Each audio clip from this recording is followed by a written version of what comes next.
ano pa dyan sir, ang ginagamit pa nila sir ng mga organisasyon mo ngayon, yung bayan muna. Kasi sa amin sir, marami sir. Meron dun sa amin sir. Yan ang parang pinaka-legal ninyo, no? Nila, no? Oo, front yan sir nila. Tapos itong tabi na tinatawag, mga front nila yan sir. Dito sa Albay, ano pa yung mga organisasyon na... Oo, mayroon sir. Ano sa kanila, ano yung particular na mga organisasyon pa? Bayan muna, tapos Karapatan. Sa Daraga sir, mayroon sir. Tapos sir, ano pa, yung tabi, bayan muna, yan, pinaka ano talaga nila yan. Tapos, itong Gabriela sir, yan pa. Tapos ito sir na mga urban poor pala sir, yan ang isa pa na ginagamit nila ngayon. Yung mga urban poor sir, yung walang lupa bagayan sir. Tapos, pag nalaman nila na lumalaban yung tao, pinupuntahan nila ng mga organizer nila para dikitan. Tapos, yun ang ginagawa nila, tutulungan daw sila ng mga NPA. Which nangyayari naman. Oo. Totoo man sinasabi nila na tinutulungan nila yung mga mahirap. Tinutulungan naman nila. Ang katotohanan sir, puro man lang nila yan panglalansi. Kasi sir, ang ginagawa nila, makuha nila yung sympathize ng mga tao.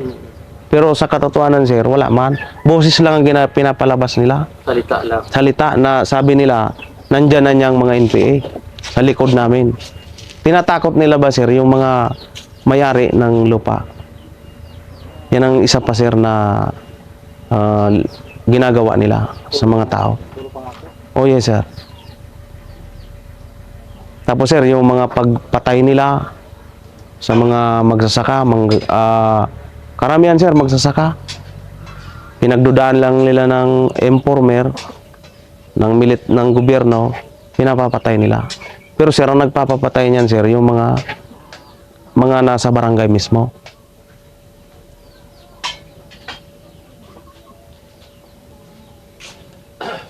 So, sa tagal mo sa Kilusan,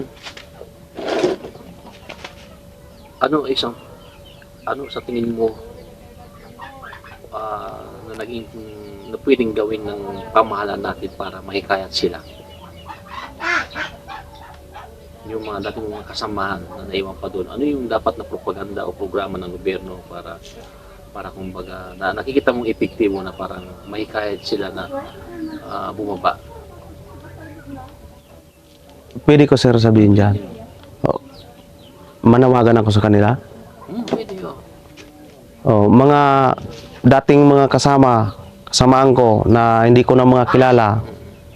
Ako bilang isang kasama noon ninyo, ako si Kamay, sabihin ko baga sir, pwede yun. Nananawagan ako sa inyo na sana magbaba na kayo kasi mamatay kayo, wala kayong kung saan kayo ilibing, hindi kayo makita ng mga magulang ninyo, wala kayong lalabasan, wala kayong pupuntaan kung hindi kayo bumaba, magbalik sa gobyerno. Ako ngayon, nandito ako si Roberto Barangkil, dating rebel returnist. Ngayon nasa gobyerno na ako, isa na akong kapgo. Pinagmamalaki ko. Kasi nung nandyan ako sa inyo, nagkasakit ako ng TB. Umiyak ako, gutom, takot.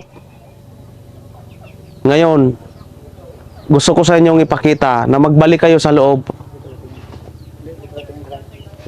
para ako makita ninyo na hindi totoo na kayo, sabi ninyo, pag kayo bumaba, papatayin kayo ng ating mga sundalo o pulis. Hindi yan totoo. Bumaba kayo para tulungan kayo ng ating gobyerno. Ako si Kamay, na nanawagan ako sa inyo. Sana magbago na tayo kasi walang patutungan ng ating pinaglalaban.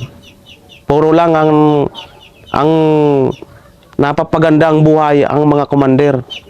Tingnan ninyo si Katyoy. Oh, may manukan pa. Nagsasabong. Nabanggit mo si Katsoy, paano mo mailalarawan o paano mo nakilala si Katsoy? Na ang asawa niya, sir, noon, na nakilala ko yan, sir, dito sa parting Ginubatan. May team na mataba din. Basta naririnig ko lang yan. Pero siya, sir, hindi ko pa na personal. Si Katsoy. Oh, sir. Pero siya talaga ang pinaka kuwan dito sa Albay. Tapos yan, sir, si Kabady Silva. Hindi ko alam, sir, kung nagbago na yan. Kung iisa yan. Yan si Buddy Silva, sir. Kung mayroon kang alam, kung susuriin natin itong Albay, particular na itong Ginubatan, Piuduran, ano ang istorya ng NPA diyan o ng Balahap? Ano, sir? Ano yun, sir? Ano yun, sir? Ano ang istorya ng bayan ng Ginubatan sa NPA? Ang Gaano magkano po niyan? ang naririnig ko noon, sir, sa yung mga matagal na sa rebelde, sir, sa komunista, sabi nila ang nag-umpisa nito, sir, Balahap, yung mga matatanda na, sir. Yun ang naririnig ko. Kaya karamihan, sir, na sabi nila dito daw sa Ginubatan, dito ang mga maraming commander na nandoon ngayon sa Sorsogon. Tapos ito, sir, na Kamalig. Kamalig. Tapos dito, sir, sa parting Ligaw. Yan yung mga original Yes, sir. Balahap. Yes, sir. Yan ang narinig ko, sir. Pero, sir, nung ano talaga, sir, nakapunta ako ng Sorsogon, totoo yun, sir. Ano pa sila? Oh, nakita ko yung mga dito pala yun, mga taga-Albay na mga commander. Dito nga, sir, kaya lang yung financier nga, sir, kilala ko. Financier. Oh, ng Kilusan ng Mambubukid sa Bicol. Siya, sir, ang umaawak dito sa Albay, sir. Siya ang umaawak ngayon. Na kung sa ano, baga, sir, siya ang nagbibigay ng mga finance sa, halimbawa, may mga rally, sir, sa Maynila. Pupunta, sir, sa Manila. Tapos yung mga magsasaka, sir, pinapautang nila, binibigyan, sir, ng mga baboy para palagaan, para makuha nila, sir, yung simpatiya ng mga tao. Yan ang ginagawa nila. Tapos pag pag nagkaroon, sir, ng bagyo, nung Riming yata yun, sir, yung malakas, nagbigay sila ng mga kwan, sir, yung mga good, sir, yung relief, sir, tapos pabahay, sir, para makuha na naman nila yung sympathize ng tao. Bayan muna, sir, ang nagbigay. Parang front lang ulit. Oh, yes, sir. Pero ano talagang sa yung paningin ba? Bakit yung Bicol na ito ayaw maalisan ng ano talaga yung dahilan talaga? Hindi sila makaalis sa Bicol. Yung NPA, sir, ayaw kuman. Hindi ko, sir, makakuha. Kasi, sir, ang nangyari noon, nung mag-eleksyon, basta narinig ko, sir, sa mga kasama ko na taga-gobyerno rin, kung hindi magbigay yung mga politiko, siguro mawawala na yan, sir. Ang nangyayari, sir, silang nagpapalaki ng mga NPA. Nagbigay pa nga daw, sir, ng baril ng mga politiko. So talaga sila ang dahilan minsan na hindi matapos yung ano natin. Yes, sir.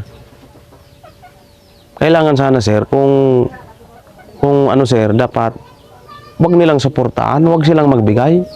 Kasi kami, sir, halimbawa kami bilang isang mga wanted kami, sir, na tumutulong na sa gobyerno, paano naman kami, sir, na tumutulong na kami, tapos gusto naming mawala ang mga rebelde.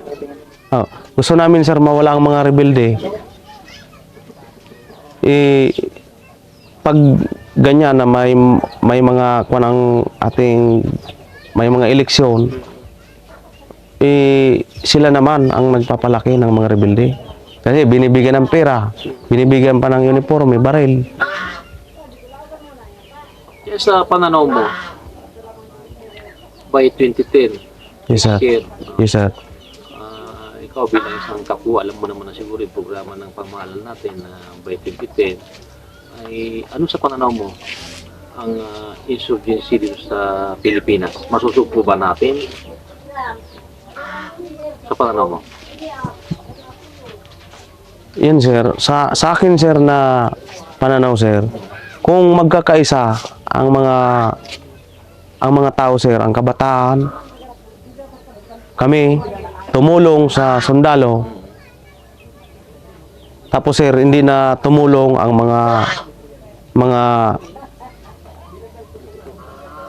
mga politiko, sir, o mga negosyante,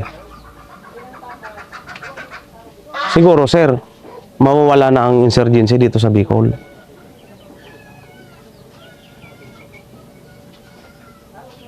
Ayan man lang, sir, ang dahilan kung bakit sila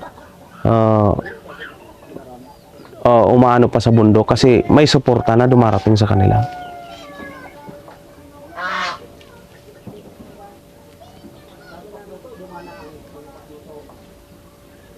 So, sa akala mo mga magkano inaabot ng koleksyon nyo sa isang taon? Meron ka bang pwedeng sabi na Noon, sir, dito sa white area, sir, basta ang marami kasi, sir, na noon pinarpig project doon ng gobyerno, yung Padike sa Mayon. Dipinsa yun, sir, sa mga bahay na dadaanan ng lahar. Basta naririnig ko nagbibigay ng 200,000, 100,000, 150,000. Kada isang kontraktor, sir, alimbawa 5, magbibigay yan, sir, kakausapin yan. Yun ang kasi, sir, hindi man sa amin pinaparinig kung ilan talaga, kasi magkukuan yung commander, malalaman namin na ganun pala. Tapos sila painom-inom, paburo babae. na mababae rin ng mga kumande? Oo, yes, sir. Nagiinom yan, sir. Pero hindi dito, sa ibang lugar. Yan ang ginagawa nila. Yun nga yun, si Kabanong, sir, ang ginagawa noon, sa Naga, nag-good time. Sa Banong buhay pa ngayon? Patay na, sir. Pinatay nung kapatid ko. Binaril sa ulo. Nung kakambal ko, sir. Kaya kami nga, sir, shoot to kill nila ngayon. Ang order sa amin. Yung kapatid ko, sir, tinulungan man ni Colonel Clet ngayon. Tinulungan, nakapasok sa munisipyo ng Daraga. Colonel Kit? Oh, yes, sir.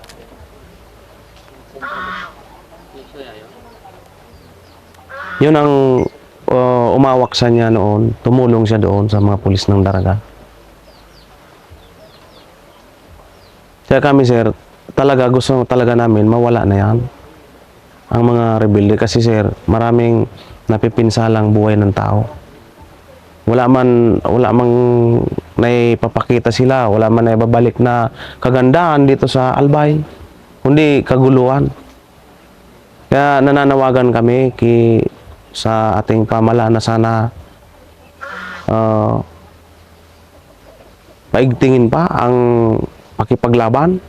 Ubusin na kung pwede ang rebelde para matapos na. Sa tingin mo ba, epektibo ba yung ginagawa natin na operasyon, yung mga armas to armas? Sa tingin mo ba, ito yung isang epektibo na dapat gawin ng EAP natin? Kung hindi, sir, gagawin ng EAP yan, sir, ang MP kaya, sir, traidor. Kung gagawin, sir, ng ating mga sundalo na makikiusap lang sa kanila, tapos patalikod na bibirain yung sundalo, wala rin, sir. Siyempre, sir, ang katapat niyan, sir, yung bala din, sir.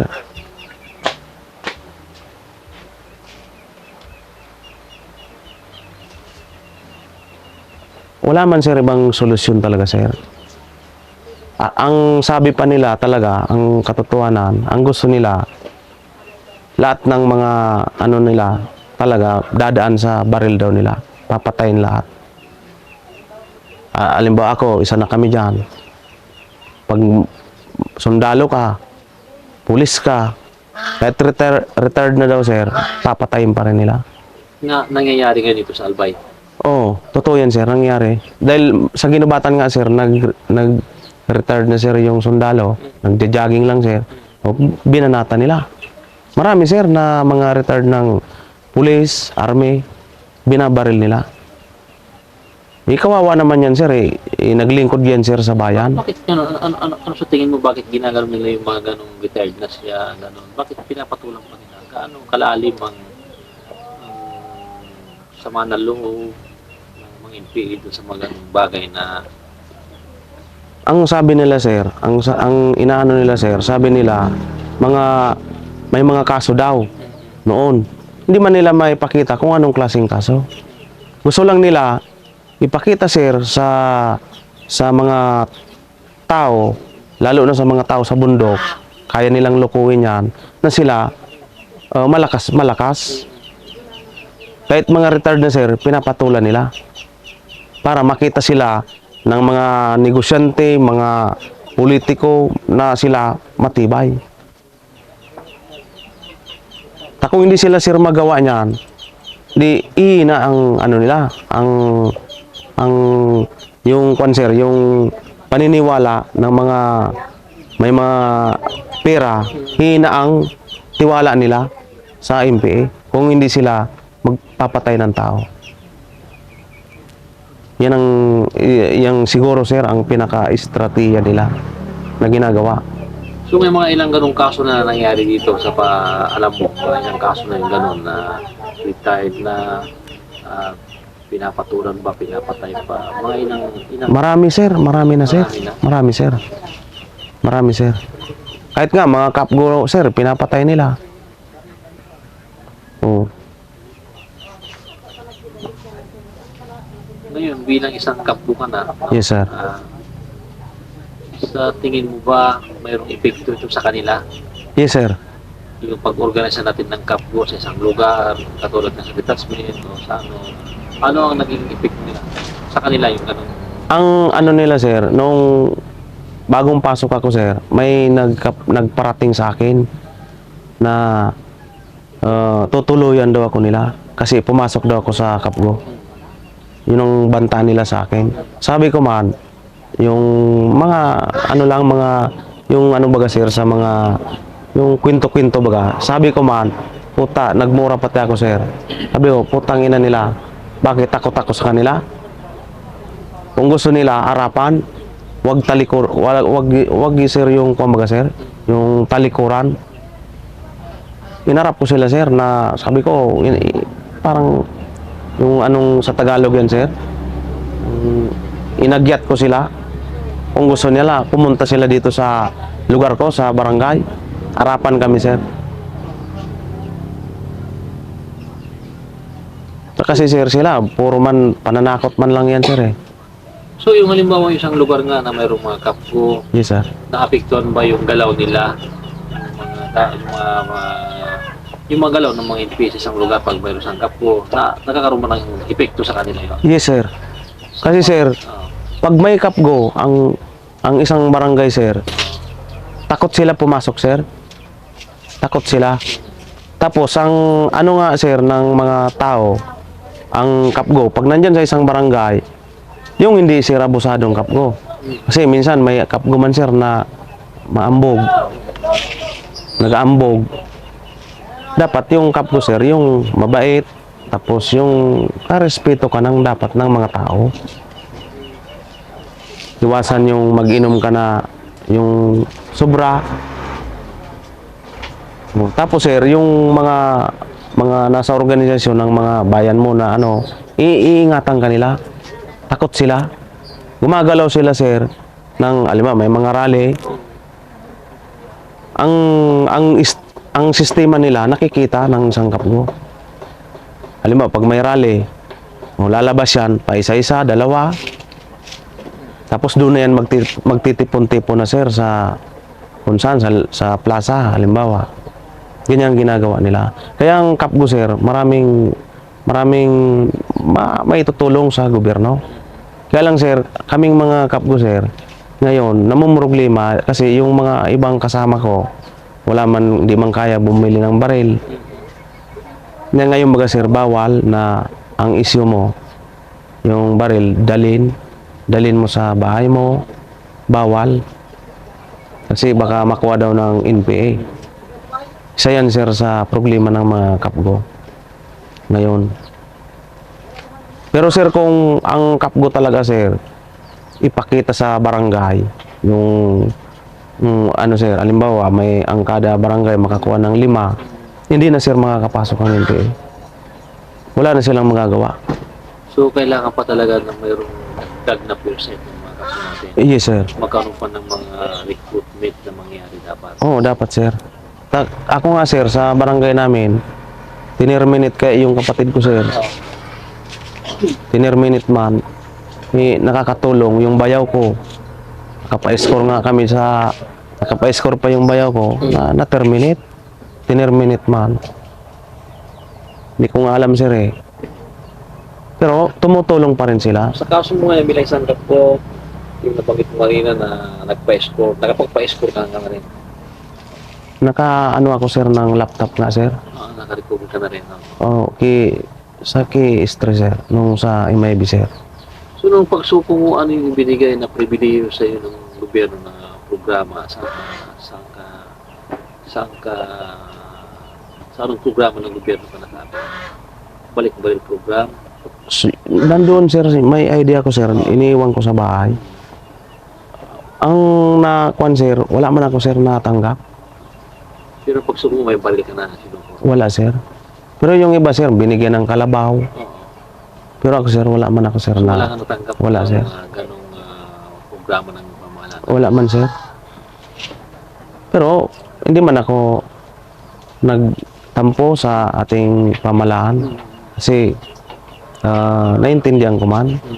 Sabi ko baka kasi sir, noon marami ditong nagsibaba. Yung iba, ewan ko kung totoong NPA, baka yung sa barangay lang. Minsan yung nabibigyan. Mga kuan din, yung mga minsan nagbibigay yung may mga malalaki din ng mga tao baga sir, yung minsan mga piskal, yun ang nagkuhan sa amin. So, wala kang natanggap? Wala, sir. Yung kapatid ko sir, mayroon yun, yung kakambal ko. Kalabaw sir. Kalabaw. Yes, sir. Pero ako sir, wala man ako sir. So, meron ka pang idagdag na tungkol sa naging karanasan mo sa kilusan. Ano pang pwede mong idagdag kung sakali? Parang yun na lang sir. Yun na sir, na naisabi ko naman siguro lahat. Gusto ko talaga na may labas ang sama ng loob ko sa kanila. Kasi hindi sana kami ngayon matakot sa lipunan. Siyempre natatakot kami dahil basta sila pag kalabang kanila, patayin kanila. Tapos binabansagan nila yung gobyerno daw. Pag nagbalik, papatayin nila. O, saan kami ngayon natatakot? Sa kanila, sa mga komunista, sa mga NPA. Kasi sila walang mga kaluluwa. Nabanggit mo kanina nakasakit ka sa kilusan, yung sakit mo yun sa kilusan mo ako. Oh, yes sir. Noon, wala naman sir. Pinagamot ako nung kapatid ko sir. Kaya naalis na sir, hanggang tumaba na ako. So, wala na pinag masabi. Wala na sir. Okay na siguro sa inyo sir. Okay, malaking bagay yun. Oo, sir. Na mayroon kang